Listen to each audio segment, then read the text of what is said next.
तवगतामृतं तप्तजीवनं कविभिरीडितं कल्मषापहं शरवणमङ्गलं श्रीमदाततं भुवि गणन्ति भूरिदाधि. Your words are like nectar, bringing life to scorched souls. They are praised by poets and remove all sin. They are auspicious to hear, wonderful and exalted. Those who spread these words throughout the world are truly giving souls. Welcome, everyone, to our class on the Gospel of Sri Ramakrishna.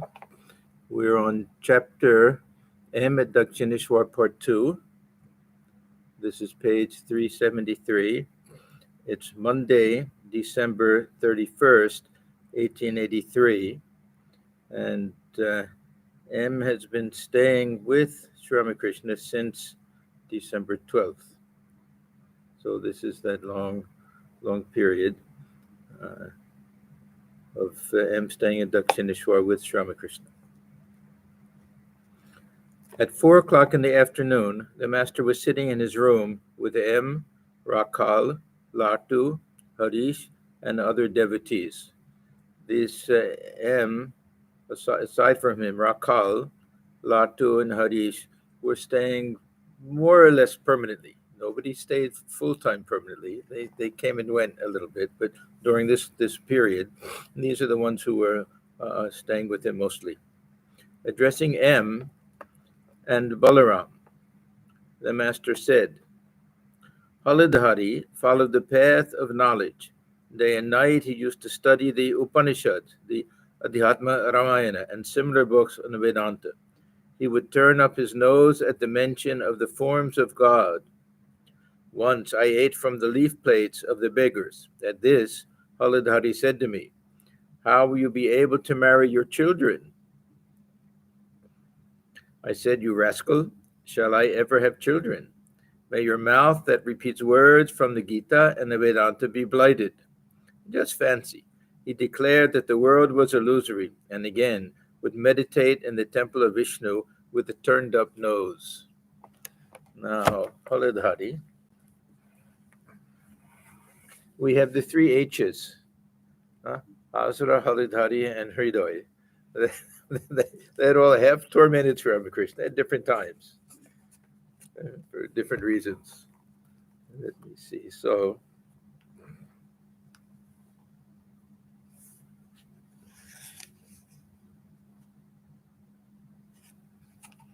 his real name was Ram Tarak Chattopadhyay, and he was Ramakrishna's Kulotad Bhrata, some type of uncle on his father's side. Huh? Is that how it works? Yeah. And Thakur used to call him Haladhari. At the beginning, he was a pujari at the Kali temple and later at the Vishnu temple. And he was, it doesn't say too much about him, but he was witness to many of the events in the life of Sri Ramakrishna. So he would have been consulted for many different things. Yeah, we have these either relatives of Sri Ramakrishna or those who came from his village or nearby village. These were the ones who all became the priests and the workers at the Dakshineswar Kali temple. And very few of them could appreciate him. And this is kind of a natural thing because they grew up with him or they knew him, and the prophet is never honored in his own land, they say. Yeah. So a little bit natural. At the same time, we find it strange that how they can have this pride, especially this Haladhari, and how much pride they can have in their own learning, in their own spirituality, in their own high Advaitic point of view and everything. Well, Sri Ramakrishna is right there in front of them. It's really something remarkable how much pride it would take for them not to feel humbled and embarrassed to take that position while Sri Ramakrishna is living right there. At the same time, they appreciated him from time to time.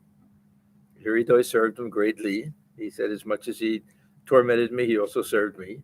And Hazra from time to time would bow down to Sri Ramakrishna and would do great reverence and everything. So they had an interesting kind of relationship.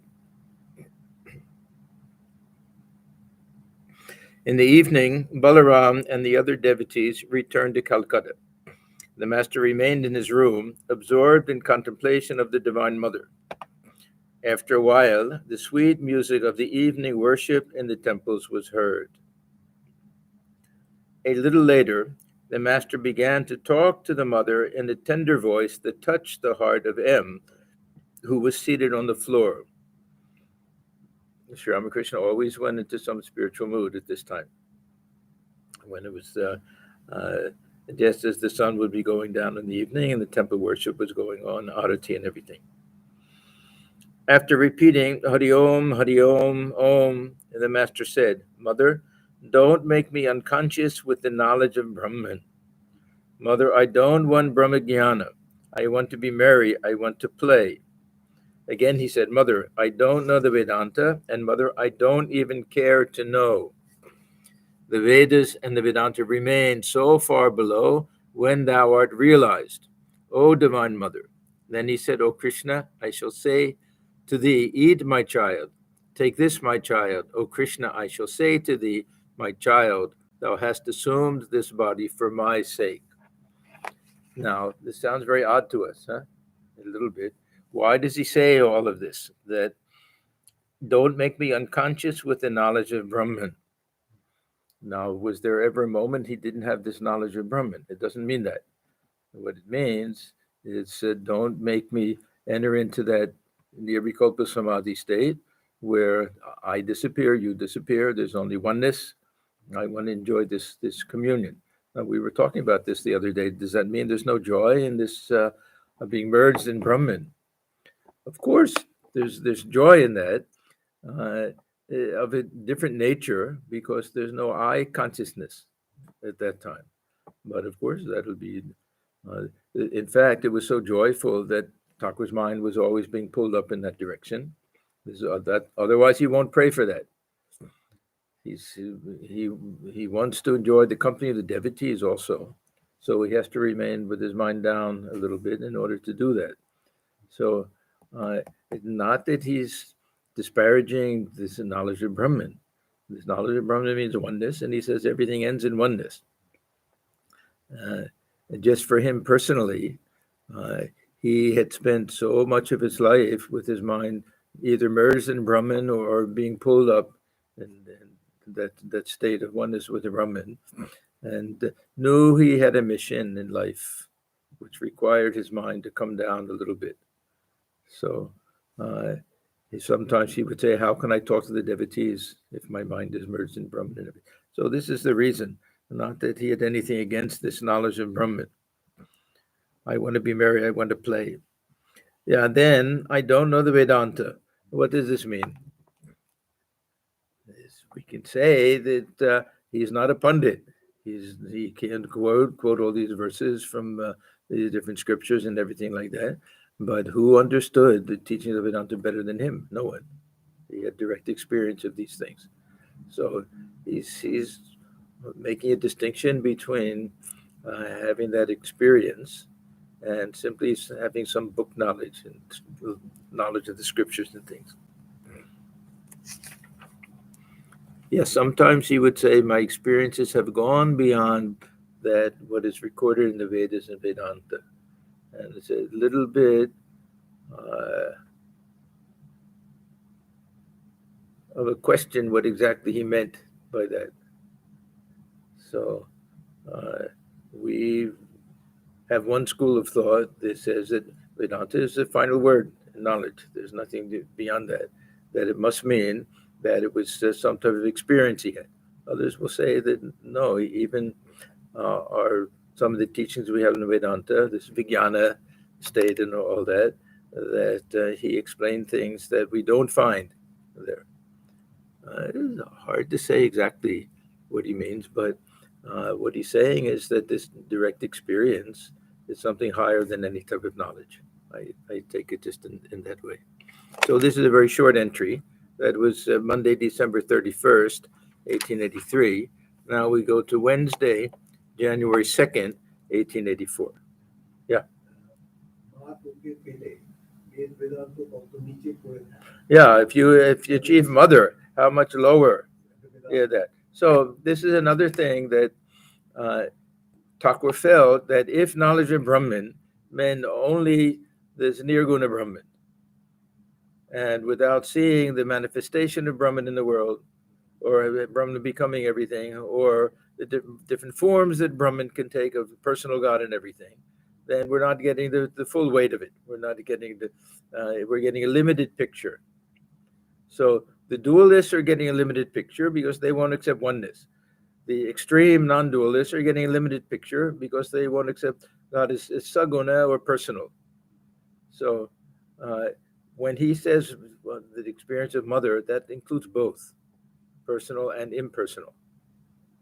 So always that means that it's Nirguna Saguna together, Brahman and Shakti together. When he talks like that, yeah. So this is now Wednesday, January 2nd, 1884. Rakal, Latu, Harish, Ramlal, and M. So the same people are there. Ramlal, of course, stayed in the temple garden. Had been staying with Sri Ramakrishna at the temple garden. About 3 o'clock in the afternoon, M found the master on the west porch of his room, engaged in conversation with a Tantric devotee. The Tantric was wearing an ochre cloth. Now, they're calling him a devotee, not a sadhu. He's wearing an ochre cloth. I don't know, perhaps many of the just followers of Tantra would wear this cloth at sometimes. Maybe a sadhu, maybe not. We see in Calcutta these tantric sadhus wearing red cloth, not ochre cloth, very dark, bright red. Maybe that's the difference between married sadhakas and unmarried sadhakas. It may be, maybe even the householders who practice this will wear the guru or something like that. And it's not clear, and it's not terribly important here. Sri Ramakrishna asked M to sit by his side. Perhaps the master intended to instruct him through his talk with the tantric devotee. Mahima Chakravarti had sent the latter to the master. Now, tantric here will mean those who follow this path of devotion to God as mother. Sometimes it'll be followers of the Shaivas will also be considered tantric. What we think of as tantric practices, this sometimes taking wine, the male and female devotees combining all of this, is equally found in the Vaishnava tradition. So this type of tantric practice that crept into both the Shakta tradition and the Vaishnava tradition. Sometimes it's very hard to distinguish, especially among the Baals who may practice these things. Some will be worshippers of Mother, some will be worshippers of Krishna, some will be Sufis. But there'll be certain practices that generally we assume are more with the Shiva Shakti and this mother worship, but are equally there in this Kartabhaja sect and others at that time. Sahajiyas, there were several different groups at that time. Master to the Tantric. It is a part of the Tantric discipline to drink wine from a human skull. This wine is called karana. Isn't that so? So there's a karana. They use the same term, Thakur, when he went to visit Vaishnavacharya, and they were also doing it. So this is kind of common to them. But there's in the human skull. These are all tantric practices. Thakur, when the Brahmani came, Bhattari Brahmani came, he was supposed to do all of these different things. They talk about these 64 different tantras. I don't know what exactly the 64 different tantras, but one of the things was to drink wine. Now, Thakur had his own way of getting around these things. As soon as he heard this word karan, he thought of the cause of the universe and went into samadhi as though there was no need to do this wine drinking. So he could avoid some of these things that way. Tantric, yes, sir, master, but I cannot touch wine at all. Tantric, you have spontaneous divine bliss. One who enjoys that bliss wants nothing else.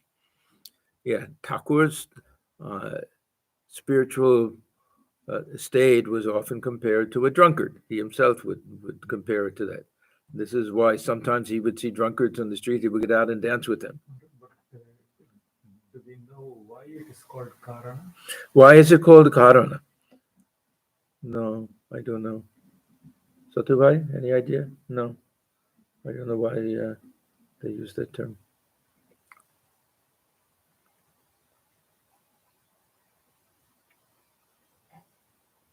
Yeah, so Thakur's intoxication was a completely spiritual thing.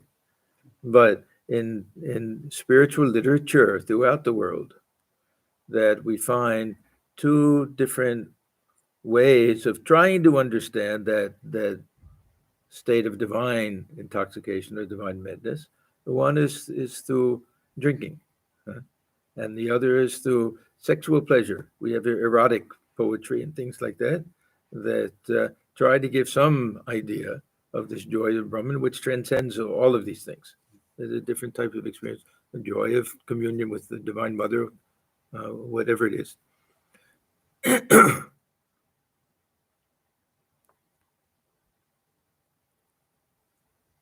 And the other Tantric, he gives a good answer. You have spontaneous divine bliss.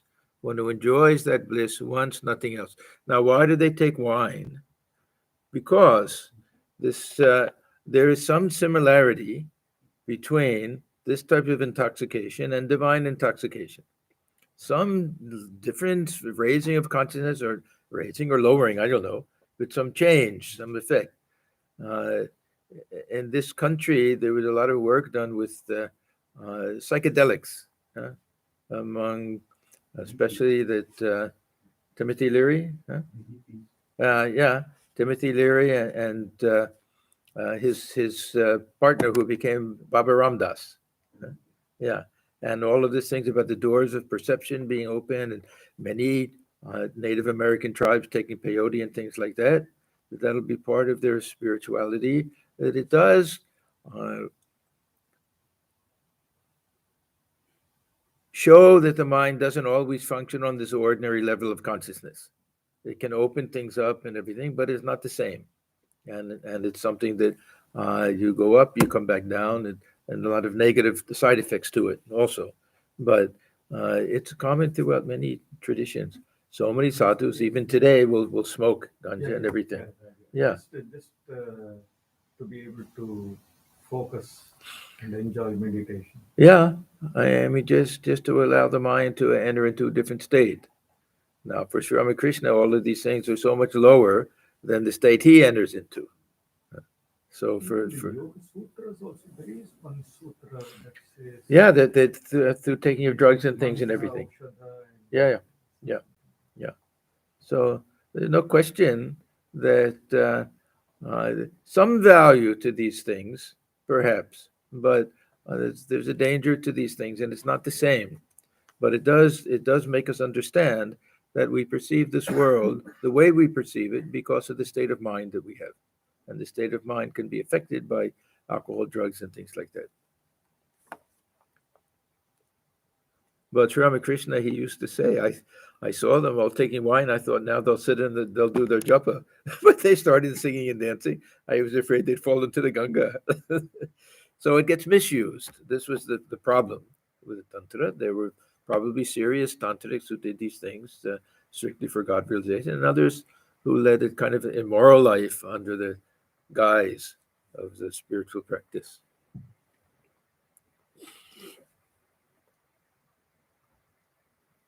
Master, I don't care for japa and austerity. Jop top. I don't care for japa and austerity, but I have constant remembrance and consciousness of God. Now, what does that mean?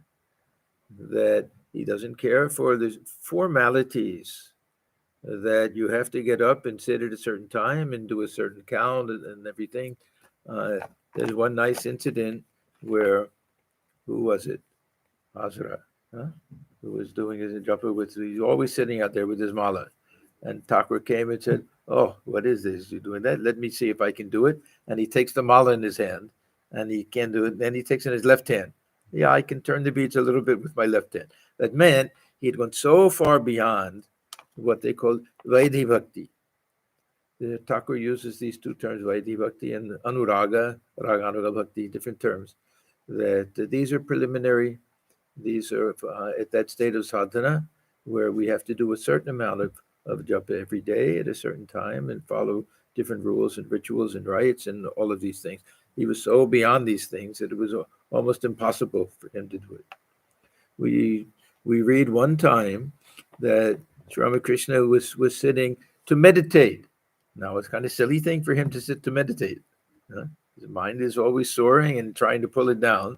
Anyhow, one day he said, I was sitting, he comes out of the mosquito curtain, he was on his bed, and I was thinking, what is meditation? He's just trying to imagine something. So for him, it's a whole different thing. He said, why try to do that when I feel the constant presence of the Divine Mother within my heart? But so we can't take this attitude that we have to have develop a certain type of love for spiritual practice, japa and prayer and meditation and all of these things. But for Sri Ramakrishna, it was constant remembrance and consciousness of God. It's not the constant remembrance that we think of. It means feeling that actual presence of the divine at every moment within himself as the most intimate and most real thing possible. For us, constant remembrance will be, we try to think of different events in Thakur's life or Bhagavata, whatever our tradition is, the life of Christ, all of that. For him, it meant constant feeling of divinity as the most real thing within him, and feeling the presence of the Mother at all times. Tell me, when they speak of the 6 centers, what do they mean? Tantric. They are like different holy places, tirthas. This is an interesting concept. That this means the different chakras or lotuses along this kundalini. In each of the centers dwell Shiva and Shakti. Now, this is a slightly different idea of what we normally think of. That Shiva dwells at the Sahasrara, the top of the head, and the Divine Mother, she'll dwell wherever we can raise her up to. That for ordinary people, as Shakti, she's in the lower 3 chakras, but we're trying to get her to the heart center. And ultimately, if we achieve union, that's Shiva Shakti, that means that the Shiva and Shakti have joined together, union at the top. So this is a slightly different idea. I don't know exactly what it means. In each of these centers dwell Shiva and Shakti. One cannot see them with the physical eyes. One cannot take them out by cutting open the body. Now, Swamiji had this theory that there is some type of physiological ground for this with the different nerve nexus that we have that seem to correspond to the centers, and with this idea of Ida Pingala Sushumna, that you do a cross section of the spinal cord, the vertebrae, and everything, and you can see it's like a figure 8, and with a hole in the center and everything. So he tried to give some to show that there's some corresponding physiology to this idea of Kundalini. Sri Ramakrishna, he emphasized this other side, that this belongs to, sometimes he says, a love body, or this is sukshma shira, subtle body. That he'll also agree. It's not something that you cut somebody open and you see a lotus with so many petals and a certain color and everything like that. It's not to be taken that literally. So this tantric. These are like different holy places. In each of the centers dwell Shiva and Shakti. One cannot see them with the physical eyes. One cannot take them out by cutting open the body. M listened silently to the conversation. Looking at him, the master asked the tantric devotee, See, this is really, most of this is for M's sake of this conversation, and others also, but so interesting. Looking at him, the master asked the tantric devotee, can a man attain perfection without the help of a bija mantra, a sacred word from the guru? Now, this is also part of this tantric tradition, that these bija mantras are sounds. They're not words that indicate objects or emotions or feelings. They're sounds that have some special power. Bija. That means it can grow into something great. It's a little seed. This is, and different ones will go with different deities. There's a whole science to this and everything.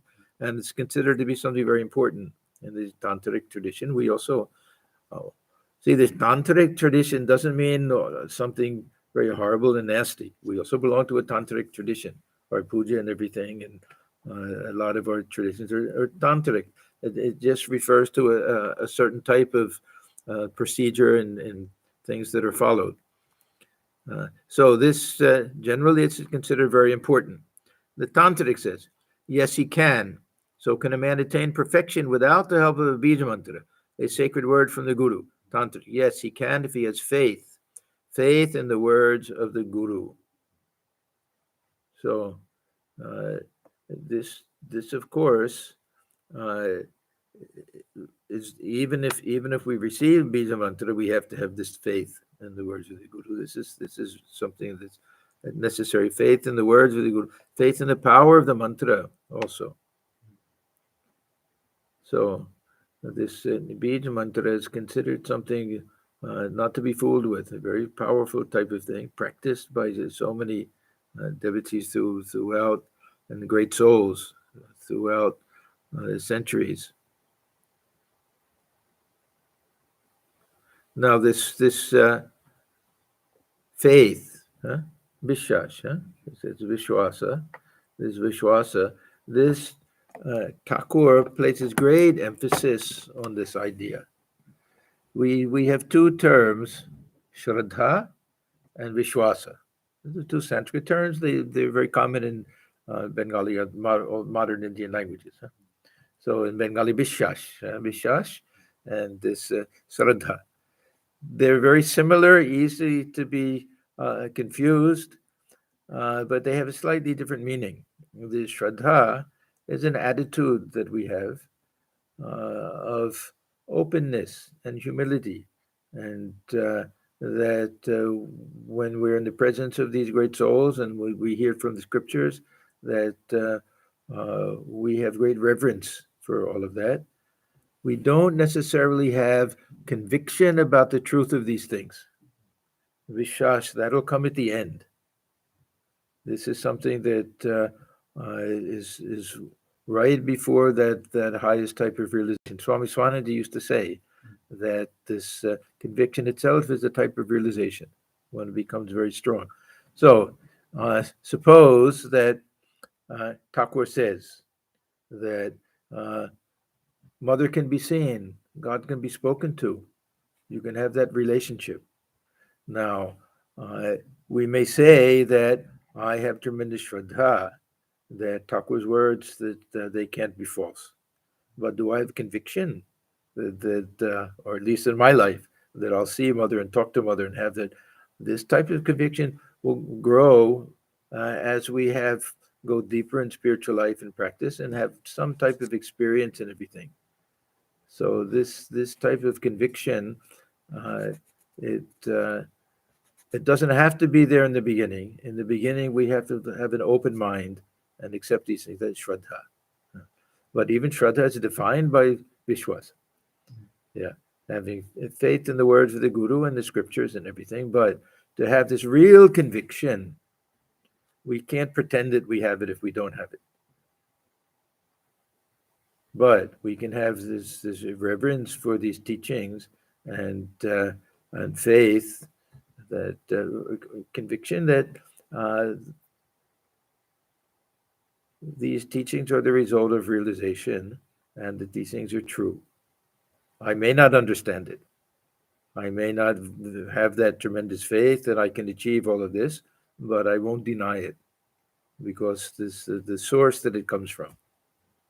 So this is a shraddha, but to have this real conviction, this is a great blessing. If we have that conviction, then the next step is realization. Yeah. When the actual Sharanagati comes. Sharanagati, see there. I look at this as each set of stairs that go to the roof are a little bit different. For some, it'll be this conviction grows deeper and deeper and deeper. We have some type of experience. For others, it'll be that our inability to understand these things strikes us more and more deeply, and we practice complete and absolute surrender. This may be for some. For others, it may be that we get closer and closer, and this feeling of contentment gets deeper and deeper. For others, it may be the opposite. This complete restlessness, longing for God, spiritual discontent will become greater and greater, and that will take us to the top. So I think it's a question of our personality, our spiritual path, and everything.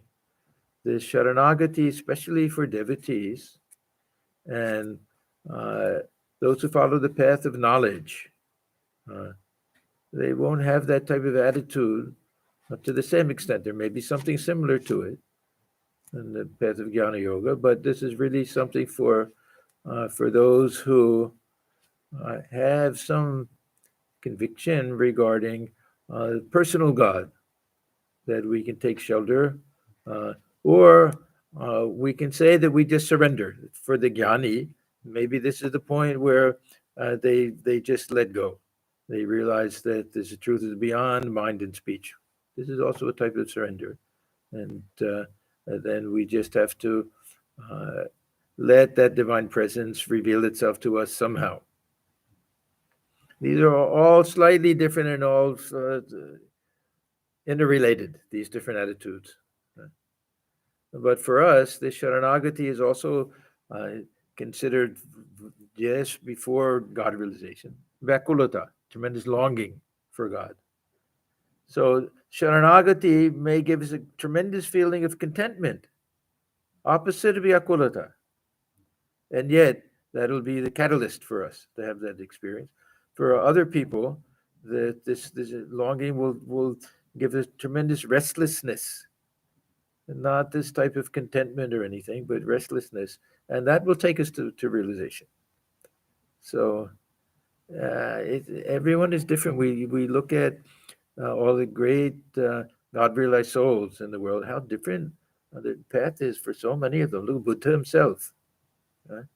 No Sharanagati in this ordinary sense, no clinging to God, no personal God, but the tremendous longing for truth, ready to give up everything to realize the truth, to be able to transcend this falseness of the world and everything.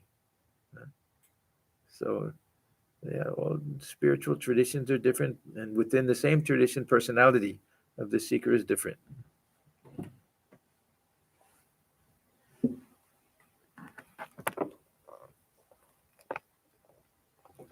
The master turned to M and said, drawing his attention, faith. After the Tantric devotee had taken his leave, Joygopal Sen, a member of the Brahmo Samaj, arrived. The master talked with him.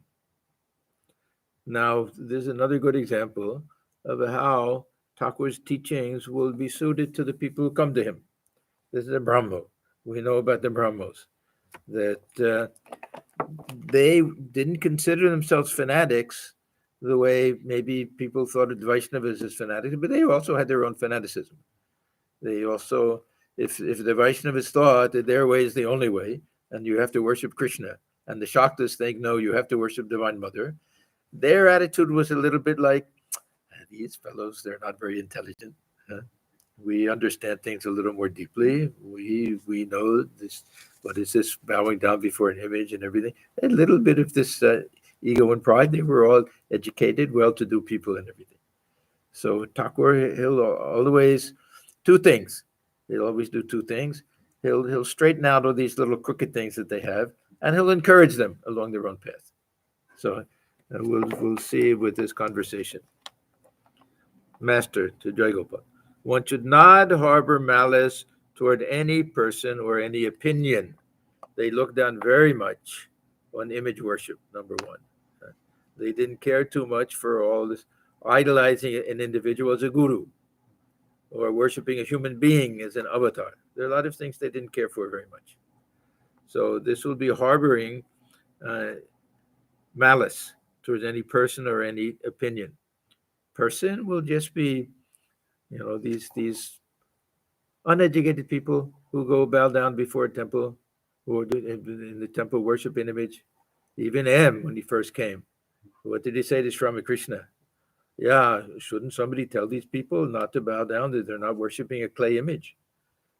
So even he had a little bit of that pride. Uh, this was a combination of influence of Western culture in the British. That a little bit of Christian theology and a little bit of just Western Vedanta logic also. and everything. Huh? Vedanta also. And Vedanta also. That means as presented. See, there's Vedanta as presented by, Or as understood. or as understood, yeah, by Devendranath Tagore, and before him, and Ramamohan Roy. Uh, they really tried to base the Brahmo theology or philosophy on the Upanishads and some Vedic hymns and everything. Uh, but it was an odd type of mixture of things because uh, they had a dualistic attitude and a devotional attitude towards Ishvara, we can say, worshiping him as Father very often, uh, but not giving him any attributes. Well, attributes, yeah, no form certainly, and attributes will just be this Satchidananda things, uh, nothing very loving or sweet or anything like that. They changed, of course, a lot after meeting Sri Ramakrishna, but it's not the Upanishads of Shankaracharya for sure. And it was their own take on these things, but they really felt that they were upholding this real tradition and everything, the Vedic tradition. Yeah, there were so many movements. Arya Samaj at that time. Arya Samaj was more really Vedic, not Vedantic. Yeah? They liked this what they call Havan. This is like a Homa, and even Vedic deities and things. So there are a lot of things. It was all a reaction, I think, not all, but a good deal of reaction to the critical attitude that the British had towards Hinduism as it was practiced. Somehow they felt some need to present something that appealed to them, but that the British wouldn't look down upon. I may be wrong, but it seems to me that that was part of it. There's a way to be on an equal footing with them, for them to do something that will be respected instead of looked down upon. This Kali worship was really looked down upon. And this is why they also looked down upon it. And this is why, see, Swamiji knew how much the opinion of the West meant to India. And this is why he felt that the work he did in the West had a greater influence on India than on anything else he did in India, and on anything than the effect it had on the West. So the work in the West, the greatest effect was on India, because the pride that the people had that, oh, even Western people accepted this, it must be something wonderful. This is after years of foreign domination. This attitude was there among at least some segments of society, not all, of course. But in Swamiji's case, it was really true that he had conquered the West with his fire of Vedanta and everything, and it gave so much pride to India when he came back. This is so wonderful when we hear about unhooking the horses from the chariot and pulling it themselves, of these young college men and everything, and so much pride in Swamiji standing on the chariot and giving talks in the open air. And they're wonderful things.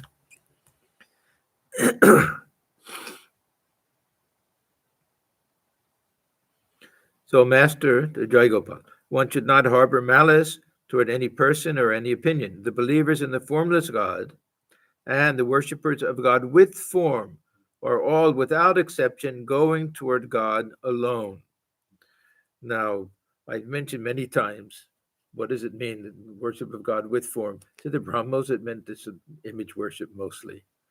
For Sri Ramakrishna, it can't be restricted to that type of image worship. Even the conception of God as mother, this will be some type of form, any type of picture that we have in mind, Shiva, Krishna, anything like that. This will be some type of God with form. It doesn't have to be this image before us. Even if we like this idea of Purusha, the whole universe is the body of God. This is Sakar, this is God with form. That just as I'm a soul within a body, this Purusha, he also has his whole universe as his body. This is also a type of worship of Sakar Brahman. The Jnani, the Yogi, the Bhakta, all without exception are seeking him alone.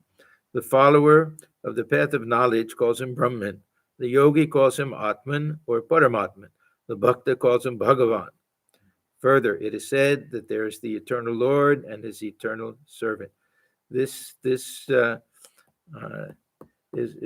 really the basis of this Chaitanya school. This is very interesting that there was one of the six Goswamis was Jiva Goswami, and he wrote something called Shat Sandarbha, that there were six different individual volumes to this philosophical text, you could say. And it's all based on this one verse from the Bhagavad Purana. It's very interesting. He took one verse and wrote six big volumes on this one verse. This Vadanti Tat Tattva Vidas Tattvam Yajnanam Advayam. So the Vadanti Tat Tattva Vidas, the knowers of truth, they call truth, this Advayam, this non-dual knowledge, is what the knowers of truth call truth. A very Advaitic idea. Then it says, Brahma iti, Paramatma iti, Bhagavan iti shabdite. Brahma iti, it's called Brahman. Paramatma, it's called Paramatma. And Bhagavan iti, it's called. So the same non-dual truth is the personal God. It's the self within of the yogis, and it's the Brahman of the Jnanis. Exactly what we have here. The yogi calls him Atman, and in this Chaitanya Charitamrita, there'll be verses exactly like this. Chaitanya Dev is saying exactly this, that the Jnanis will call him Brahman, and the yogis will call him Paramatman, and the devotee will call him Bhagavan. Exactly like this. Now, did Thakur know all of these things? Perhaps. He heard so many, would attend all of these different satsangs where these things would be discussed and everything. This was a very powerful spiritual tradition in Bengal, the Chaitanya tradition at that time and everything, and very beautiful philosophy. They got pushed a little bit in this extreme dualistic, fanatical direction, a little bit, unfortunately. But we can see just from this one verse how beautiful it is. So he's trying to tell this Jai Gopal, okay, this is fine. Your Brahman is okay, but what you're called Brahman is also the self within, and it's also what the worshippers of the personal God are worshiping. That Bhagavan that they're worshiping, it's the same Brahman. So you deny that, you're denying your Brahman. So he's trying to give him a little more of a liberal point of view. Jai Gopal. How can we know that all paths are true? So now Sri Ramakrishna is saying that they're all worshiping the same God and everything. But how do we know that all these different paths are true? Thakur is always saying, Jodama Todopat, that all is it true that every spiritual path will lead us to the highest goal? Or sometimes we say that all religions are true. What does that mean? All religions are true. Does it mean that everything they say is true? Thakur himself says that everything's a big mixture of sugar and sand. There'll be things that are non-essential and everything. Every religion will have some curious things, some social things. It'll have some things that are based on the culture at that time and the belief system and everything like that. But those who, with great sincerity, follow these different traditions, that they can attain some type of realization. This, I think, is what Sri Ramakrishna means. And he's not talking about each and every tradition. He's how we decide what's an authentic tradition is up to us, but it's not that you can come up with some cockamamie new religion, that's going to be considered something very authentic. But things that have been practiced by many people, that the founder was a great soul, that we consider these authentic traditions, and many people have attained high states of spirituality through this, then this is enough. It's not that every statement they say has to be true. It's not that they have to agree on everything. There may be different ways of looking at things, that each one is enough. There's a different ladder to take up to the roof. That's all. So, Master, a man can reach God if he follows one path rightly. Then he can learn about all the other paths. So there are two things. There's one, as Sri Ramakrishna says, you go to the roof, then you can see that all of them lead there. Once from that vantage point, you can see how each tradition is true, even how the dualistic position is true, non-dualistic. You can see all of that. What he did, Sri Ramakrishna, is he went up all the different ladders and all the different staircases and bamboo poles and everything. He did it that way. And now he's emphasizing this other idea. A man can reach God if he follows one path rightly. So the nishtha. He never suggested that we combine all things and we do a little of this one day, a little of that the next day. That we have to have nishtha to our one path. So he's emphasizing that. Then he can learn about all the other paths. It is like reaching the roof by some means or other. Then one is able to climb down by the wooden or stone stairs, by a bamboo pole, or even by a rope. Now, the other thing that I think he's emphasizing is don't worry about these things too much. Try to get to the roof first. Yeah. Don't worry about what somebody else is doing. Is that authentic and genuine and is better or worse than your particular path? Don't worry about that. Try to reach the roof. A devotee can know everything when God's grace descends on him.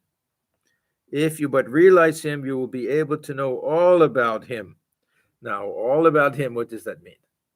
Because Sri Ramakrishna says even there will be so many things that we don't know, that all of our understanding is partial somehow. We can't touch the Ganges and every bathing god all along there. It'll be one side.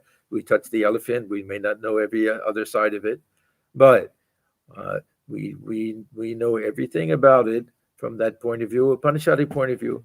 What is that one thing knowing which everything is known? Huh? We know gold, but we don't know all the possible varieties of it or how it happens, why it manifests in different ways. But at least that much we know. The Upanishadic idea. You should somehow meet the master of the house and become acquainted with him. The other meaning of this is don't bother with these things now. First, realize God.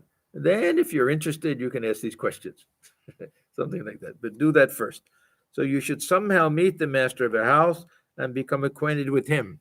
And then he himself will tell you how many houses he owns and all about his gardens and government securities. And usually he mentions Jadu Malik here. Try to meet Jadu Malik. He was a very wealthy man with lots of properties and things in different places. Yeah. Emphasizing on grace. Yeah. When God's grace descends on him. Now, this grace, Thakur's idea of grace is not the same as or other traditions will have an idea of grace. Grace has to be undeserved to be grace. It has to be undeserved to be grace. This is one of the ideas that I didn't do anything to deserve it. It was strictly grace. Grace means unconditional. Unconditional. Yeah, but yeah. Thakur doesn't. He mentions that at different times with the child who has a cloth. Somebody begs him, he won't give it. Somebody walks in, he gives it. He mentioned it, but most of the time, it's dependent upon our preparation, purifying our heart. There's graces there. So both are equally necessary. We talk about these two things. One is self-effort, the other is grace. So if we look at the example of the boat, that it has to be rowed, it has to be taken out of the dock, it has to be rowed, it's very hard work and everything to get it to the middle of the river. Then we have to raise the sail. So a lot of hard work. And then the breeze itself will take it. Then we don't do anything. So first the effort and then grace. Now, if we take the boat out to the middle of the river and the breeze is blowing, but we don't raise the sail, we won't go anywhere. And if we raise the sail, but there's no breeze, we won't go anywhere. So both are necessary. But he says that breeze is always blowing. It's always available to us. So we have to make the heart. How do we do it? We make the heart pure.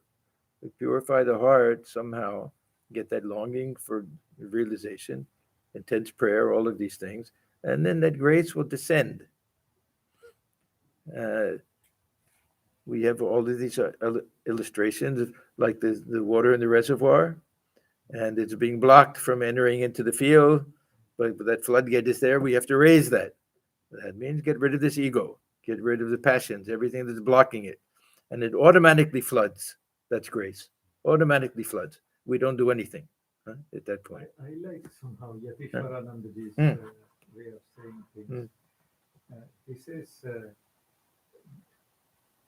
God's grace, self-effort, this urge to put in effort. This urge that to put in itself effort. This is Swami a sign of Atmajnanananda. grace. This, Something yeah. like Even that. this urge, yeah, absolutely. Even this longing to realize God, longing to do spiritual practice is grace. Yeah. God will Mumukshutvam. not come and do things for you, Yeah. but He will change your mind. Yeah. So we have this preliminary grace when we first come to spiritual life. When we first have that urge to do something, we take that's also grace. It may come through some tragedy in life, may come through all different ways. It comes. Only cowards will want that they have this imagination that spiritual life we will get everything without struggle. Yeah. This is the view of lazy people. Let me just, if we can really do it, if we're sincere, let me just lie down at the door of the master. Eventually he'll come. If we really can do that, then of course that'll work. But if it's just out of laziness and hypocrisy, then it won't do it. We may get some benefit out of it. So this grace, it has to be there because this ego has to die first. Then who is there to climb the rest of the way? We have to be pulled in. The grace. So if we say that Brahman is like this magnet, huge magnet, then that's grace itself. Actually, the nature of Brahman is grace. That is always trying to enter into us. That we're blocking it. It's that huge reservoir of water with tremendous pressure. The weight. Think of how much pressure is in water. We know if it's just like a foot of water over our head, if we try to carry that in a pitcher or something, how heavy it is. And this is just trying its best to enter into the field, flood the field. And we're blocking it with that ego. Our spiritual practice is meant to get rid of that. And then it automatically comes, that's grace. Even the jnani can accept that type of understanding of grace. Not a personal thing, not contingent on the whims of a personal God or anything like that. But it's a part of this natural process, you can say.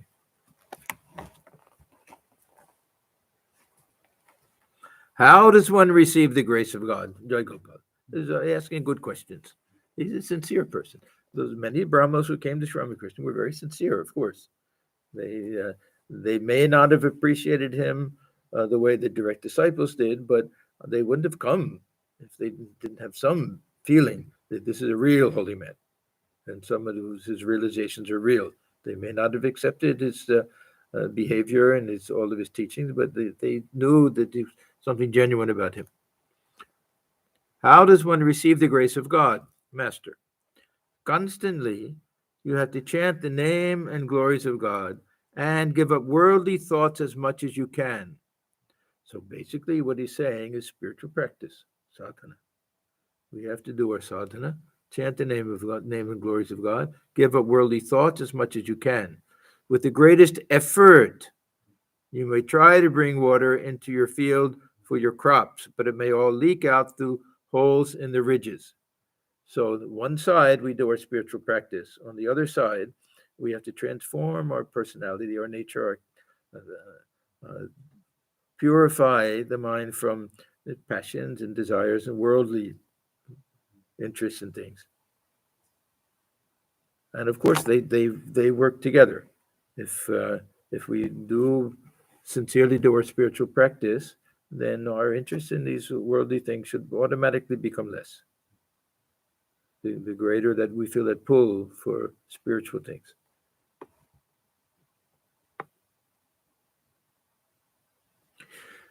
You will feel restless for God when your heart becomes pure and your mind free from attachment to the things of the world.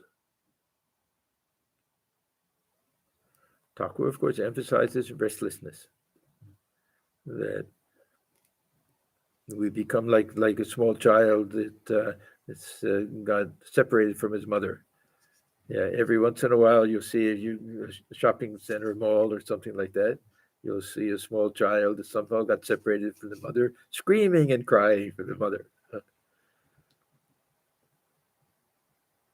Then alone will your prayer reach God. A telegraph wire cannot carry messages if it has a break or some defect. I used to cry for God all alone with a longing heart. I used to weep, O God, where art thou? Weeping thus, I would lose all consciousness of the world. My mind would merge in the Mahavayu. This is not a term that Thakur uses normally. I don't know if it's any other place here. This Mahavayu.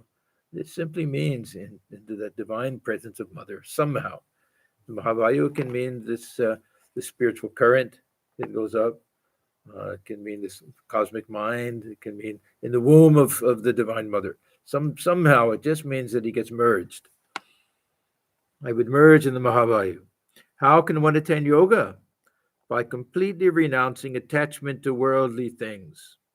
The mind must be pure and without blemish, like the telegraph wire that has no defect.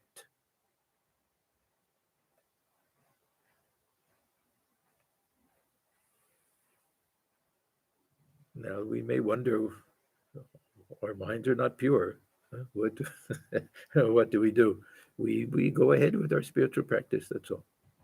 That this will be the best way to purify the heart. Spiritual practice, holy company, solitude, prayer, intense prayer. All of these spiritual practices, they're meant to purify the heart. One must not cherish any desire whatever. Now, this doesn't mean small little things. This means that we pray to God for worldly things. We want to be wealthy people. We want to be powerful people. And it doesn't mean that we don't have this. Everyone has little small things. He's talking about big things. The devotion of a man who has any desire is selfish, but desireless devotion is love for its own sake. Now, this is a very high bar. Thakur is saying even calling on God for attainment of highest realization, calling on God for samadhi, calling on God for any type of realization, the calling on God to get out of this round of birth and death. All of this is not even high enough. This is the real devotional point of view. We care only for love of God. This is a devotee's position. The goal of life is not God realization in the ordinary sense. The goal of life is to have love of God. Of course, for them, there's no real distinction. There's love of God, God realization, but not that they want to get out of the world. They want to have love for God. They can live in the world happily that way. But desireless devotion is love for its own sake. You may love me or not, but I love you. This is love for its own sake. The thing is that one must love God. Through intense love, one attains the vision of Him. Now, this is, of course, a big thing. I remember childhood, I would hear people say, love God. I'd say, what does that mean? It meant nothing to me. Who is God? If some conception of God, some very vague thing, love God, didn't make much sense to me. Sri Ramakrishna, one simple little statement is that to love the avatar is the same as to love God. Then it becomes a simple thing.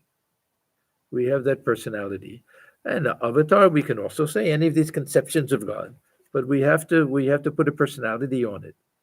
We have to have something tangible there to really feel that love, even if it's just to think of God as mother. Then the love the child automatically has for the mother, that can be awakened. So there has to be some type of personalizing of this absolute Brahman. Otherwise, who loves this infinite absolute reality, transcendent reality, with nirguna and everything? This is dualistic approach. It's a dualistic approach, but it's for Sri Ramakrishna, it's a dualistic practice. It'll end in oneness. It'll also end in oneness.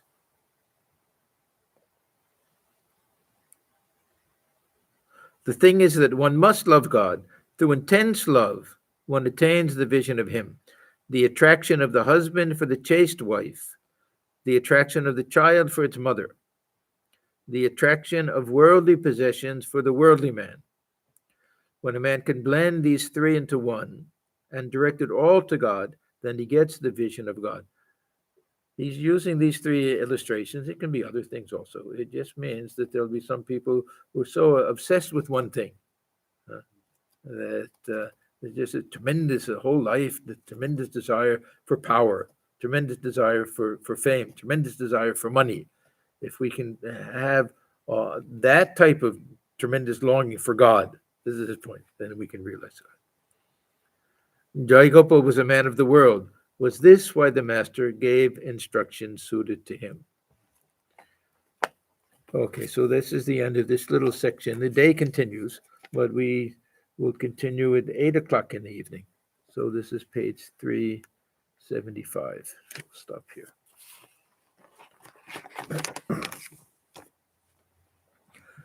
Om Niranjanam Nityamanantarupam Bhaktanukam Bhatadavikraham Yeshavataram Parameshamidhyam Tam Ramakrishnam Shirasa Namam.